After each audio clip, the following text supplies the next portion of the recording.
Lois, episode 8. Jesus, two more to go. Episode 8, Well Dressed Man. And it's your boy Icon with a DC television review for you, going over that Superman and Lois. And before we get started, hit that notification bell, like it or subscribe. And let's get this started because a lot happened. Like, there was a lot that happened. So, the little small plots I'm just gonna kind of like breeze over, but the main plot of the whole thing is like Lex's girlfriend Mercy Graves. I'm still calling her that. I don't care. Like, she put this elaborate scheme together, which involved Lex going on television and doing an interview. This was made a very big deal because they said Lex usually doesn't go on interviews. Lex usually doesn't talk to people. He doesn't show his face in public. But that's not what made this. That's not what made this interesting. What made it interesting was when he did the interview. The person who was conducting the interview, for the love of God, was Tom Cavanaugh, Harrison Wells from The Flash. And I have so many questions. And, and what's even cooler about it, he was playing G. Gordon Godfrey, that we know more so from the Young Justice anime TV series. G. Gordon played a huge part in Young Justice because he was a member of the Light and he was working for the bad guys. Good old G. Gordon. So he wasn't Harrison Wells, he was G. Gordon Godfrey, which was cool. But now I'm kind of like, I swear to God, if he turns out to be the Reverse Flash at the end of the season when the show is over, if he's the Reverse Flash, I'm gonna die. For now, he's good old G. Gordon. So he was doing the interview, and then Lex invited Lois Lane. He said, come on G. Gordon's show and debate me, Lois Lane, so I can prove what a fraud that you really are. And then, good old Wells. It's like when I look at his face, I can't not call him Harrison Wells. But then G. Gordon was just like, yeah, Lois Lane, come on the show and let's get the truth out once and for all. So Lois was about to go down there. And then Clark, he was being smart about it. Clark was like, don't do it, because if he's asking you to be on the show, it's for a reason. He's setting a trap for you. He wants you on the show, so don't take the bait. He said, just write an article in the Smallville Gazette and just let your truth, be exposed that way. He said, do not go on camera and talk to him. And of course, Lois didn't listen, but Clark kind of talked her off the ledge at one point, and then she was like, okay, fine. So then she goes to the Gazette to write her article. And then when she was at the Gazette writing her article, John Harry Iron showed up. The black people are back. John Harry Iron showed up, and he told her that Otis, which was one of Lex Luthor's henchmen, Otis was found murdered, in his cell, but it was made to look like he hung himself because Otis was going to testify against Lex Luthor. And obviously, and Lois would bring that up because if Lois is having a debate, she would mention the fact that, Otis works for you and he tried to kill Lana Lang. So, of course, Lex had him killed, so he couldn't, give his testimony. So now when Lois tries to bring it up on air, she has no evidence to support that because the guy's dead. So then she gets mad when she finds out that they killed Otis. She gets upset, and then she's like, screw it, I'm going to debate this son of a bitch because he thinks he can scare me like he can't scare me. So then she convinces Clark to take her down there so she can go confront Lex Luthor on the G. Gordon Godfrey show. Now, here's where we'll quickly go through some stuff. Jordan and Jonathan are popular. Now that everybody knows they're the super twins, like, everybody wants them. Everybody wants to be their friends. The Kennedys follow them on social media. All the girls want to get their number or whatever. Natalie's back. Love me some Natalie. She was supposed to hang out with the boys and also with Candace, which is Jonathan's girlfriend. She was feeling some kind of way at first because her and her father have been working for the DOE. They've been making weapons and doing this whole Steel and Starlight thing. And it's kind of like she's still a high school kid. And her working with her dad, it's taking her away from being an actual high school kid.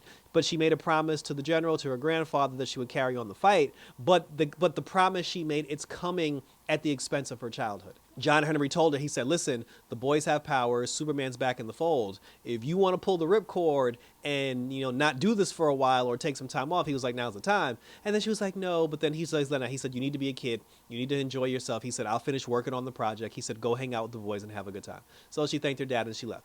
But before she left, they got a distress signal because Lois was supposed to go to the doctor regarding her chemotherapy. And I like the fact that we're still bringing up the fact that she had cancer. It's not like we did the cancer thing last season and now we're just never going to talk about it again. She still has cancer, she's presumed to still have cancer.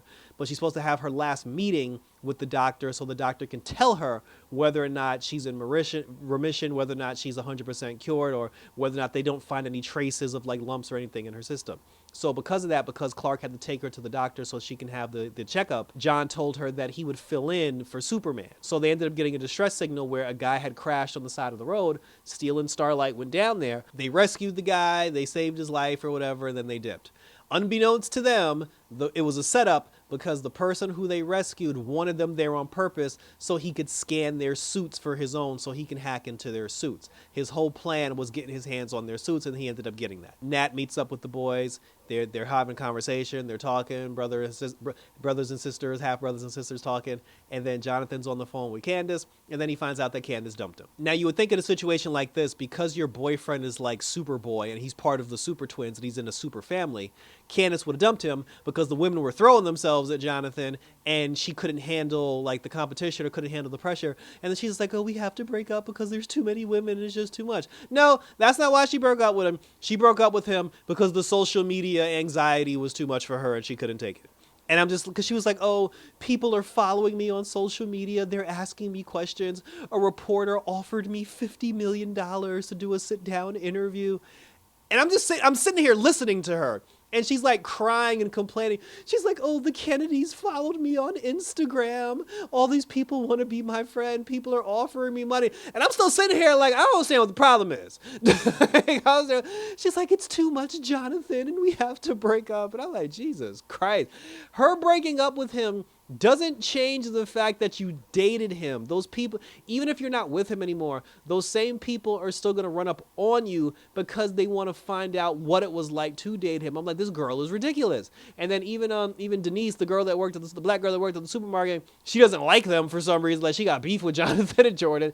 She's mad at Jonathan for quitting working at her store. I don't know why that's important, but anyway, so now they're trying to figure this whole thing out. She ends up forgiving him because he's like, oh, tell me you don't love me and I'll never talk to you and you'll never talk to me again. She forgave him. The four of them were sitting outside conversing and doing the stuff that teenagers do and everybody does. And then we'll put a pin on that and we'll come back to that. So now that Lois knows that Otis is dead, now she's like, screw it, I'm going to debate Lex Luthor. She goes down to G. Gordon's show. Oh, we also find out that Lois doesn't have any signs of cancer, so she's fine. So we go down to G. Gordon and she goes to debate him. So Superman is there, Lois is there, G. Gordon's there, Lex is there. Everybody's there. They're having conversation. They're doing the debate. So during the debate, Lex did bring this up. He said, like, every time Lex brought up something, he was just like, oh, you did this and you came to me and, you didn't apologize and blah, blah, blah. And all that stuff seemed to be pretty true. But then when Lois gave her rebuttals and she was like, yeah, but you tried to get Lana killed and, like, you put red lamps all over the place. He had to come back for everything that she said. He was like, I put the red lamps in because I was assaulted by Superman. And then he was just like, oh, do you have any proof, that I tried to murder Lana? And the thing is, he's doing these things on purpose because anything that she could have come up with proof for, he took care of. If someone is like, hey, come on the show to debate me, and it was his idea to debate you, all the stuff that he knows you would use against him in that debate, he would take care of all that before you debate him because he had time to prepare for the debate and you did not. He challenged her to the debate at 10 p.m. in the morning. I mean, at 10 o'clock in the morning. They didn't have the debate until like 6, 7 o'clock at night. So she didn't have any time to prepare. So all the evidence she could have used against him, Lex took care of all that and they threw it all out the window. Except for one thing, the one card that she had left, because when Lex seemed to have Lois on the ropes, she said, well, you can call his daughter and his daughter will collaborate every single thing that I'm saying. So she called the daughter, like she called Elizabeth, and right before Elizabeth answered the phone, we got a distress signal from John Henry Irons, because the guy that him and his daughter saved earlier, he did a scan of their suits, and because apparently he's like this tech genius or whatever, and he used his tech knowledge to hack into their suits and take over their suits. He sent Natalie's suit to her to go attack her and the boys. The boys fought her suit, and then they ended up melting her suit, so now she ain't got a suit no more. John Henry Irons' suit actually snatched him up, took him in the suit and flew to Metropolis to go fight Superman, because since they were doing the G. Gordon Godfrey show, they wanted his suit to try to kill Superman on live TV. But then John Henry was yelling to Clark. He was just like, hey, my suit is corrupted. My suit's on the way. It's coming to kill you. You need to do something about it. And then Superman basically just flew out the window and went after the suit to intercept him. And then that's when G. Gordon was like, oh, Superman destroyed, like my studio and everything. And then Lois said that he was a hack and he was a disgrace of journalism. So now Superman's fighting John Henry Irons' suit. They're sitting there fighting. John Henry Irons is actually talking to the guy that's controlling his suit. With the fight with Superman, Superman eventually ended up lowering the power, because the more you fight the suit, the more the suit's going to run out of power. And right before the suit ran out of power, the guy realized that, and then he kicked John Henry Irons out of the suit, and he ordered the suit to go to where he was in his location. Superman caught John Henry Irons, and then that was it. Then now John doesn't have a suit, and now Natalie doesn't have a suit. Natalie told her dad, she was like, I was doing this for Grandpa, but now I'm doing this for me. I'm going to assume the two of them are going to build new suits, and they're going to be in the finale. Before that happened, though, there was a moment earlier in the episode where John Henry had scanned Clark's body because he noticed that earlier when somebody threw a brick through the window of the Gazette, he didn't react in time. He didn't hear it in time to stop it. After he did the scans, John Henry told him, he said, because the thing is, the hope was if you gave Superman the human heart, it would react to his Kryptonian cells and it will allow him to go back to full strength. So what they were basically saying was the assumption was the heart was going to adapt to the Kryptonianism. It's actually doing the reverse where his Kryptonian cells are adapting to the human heart and it's making him human. He's losing his power. He's going gray. Like he has I think the grandfather was like 68 or 70. He has a 70-year-old heart in his body. So he's actually like his age is accelerating. That's why he's losing his power. And they said that eventually his body will just adjust to the human heart. So instead of the human heart adjusting to the Kryptonian cells are going to adjust to the human heart, and eventually he just won't have powers and he'll just be human and he'll probably look his age. So that's like a whole big thing. They told the boys that. The boys started crying. I don't know why the boys started crying. They didn't say he was dead. But and then in the end, G. Gordon, he publicly slandered Lois Lane because he was like, all the stories we've heard about Superman came from his wife and, she can't be trusted and blah, blah, blah. And then Lois is like, you were right, Clark. I should have wrote the article. And I'm like, woman, please. And then in the very end, because now that they got their hands on John Henry Irons' suit, they're going to take his suit. They're going to take John Henry Irons' suit and they're going to transform it into the Lex suit, and he's going to use the Lex suit to try to kill Superman. That's how the episode ended, and thank you for tuning in. But it does make sense, because when we first met John Henry Irons in season 1 of Superman and Lois, the suit that he had, he said that suit was created by him and Lex Luthor of his world. Him and Lex Luthor made that suit for the sole purpose of killing Superman. So it only makes sense that Lex would get his hands on a suit that a version of him created to help stop Superman. So they're going to paint it green and purple. I think for me, like, the best part is going to be when they paint it green and purple.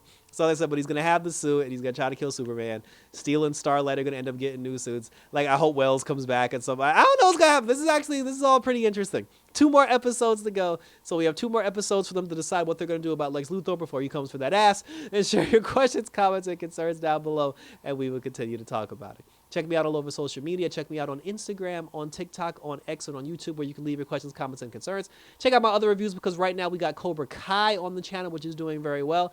I saw the final 3 episodes, so my reviews for that are coming up next. And like I said, December 5th, we got that Creature Commandos, and I think Marvel's What If is coming, so we got Marvel's What If as well. So that was it, guys. So thanks for tuning in. So 2 more episodes to go for the Man of Steel. Up, up, and away. Until next time, for the best dressed man in all of Metropolis, we're out this. Bye!